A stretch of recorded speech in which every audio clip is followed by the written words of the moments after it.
शिवसेनेची काय तयारी आहे? भाजपच नाही, प्रत्येक पक्ष हा आपल्या स्वबळाची तयारी करत असतो.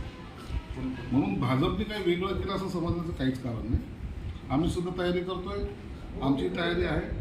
परंतु येणाऱ्या सर्व निवडणुका ह्या आम्ही महायुतीमध्ये लढणार आहोत आणि असा नेत्यांचा सर्वांचा आदेश आहे. एखाद्या ठिकाणी जर चुकून एखादा तणाव जर झाला तर त्या ठिकाणी कदाचित वेगवेगळं लढलं जाईल. भाजपा दगाबाज मित्र निघाला, दगाबाज मित्रापेक्षा दिलदार शत्रू बरा, असं उद्धव ठाकरे बोलतात. कसं पाहता? दगाबाज कोण, चांगलं कोण? आता झालं तर गेलं ना, 5 वर्ष पाणी फिरलं त्याचं. कशासाठी विषय पाहिजे तुम्हाला? युतीमध्ये लढायचं आणि काँग्रेस राष्ट्रवादीवर जायचं. दगाबाज कोण आहे त्याच्यात? आपण स्वतः दगा करायचा आणि इतरांवर आरोप करायचा, ही त्यांची जुनी सवय आहे. टोमणे मारणे आणि आरोप करणे यातच त्यांचं पूर्ण हे 5 वर्षाचं कारकीर्द गेली आहे. आमच्या जहाजामध्ये कमी भरती होते, तुमच्या जहाजातले सगळे उंदरे पळून चाललेले.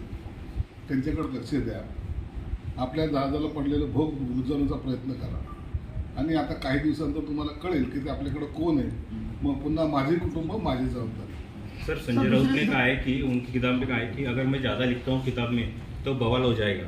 मुझे क्या लिखेगा? सब तो झूठ लिखता है. एक बात तो सच बोले. आज तक का हमारा एक्सपीरियंस है कि उसने जो भी बात बोला है उसके विपरीत ही काम हो चुका है.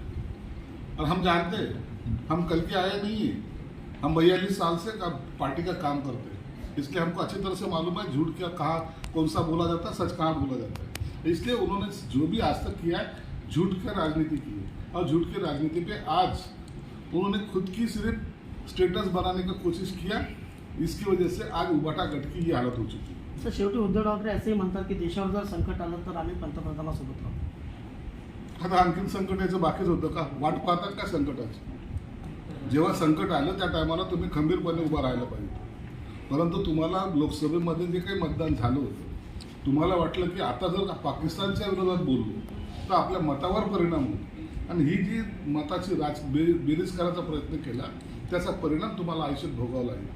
सामाजिक न्याय विभागाचा जो निधी आहे तो लाडक्या बहिणीकडे वळवला, तिला सुटलाय का? आता येणारं अधिवेशन आहे, या अधिवेशनामध्ये पुरवणी मागण्या असतात. त्या मागण्यामध्ये आमच्या विभागाला मला वाटतं भरघोस निधी मिळेल.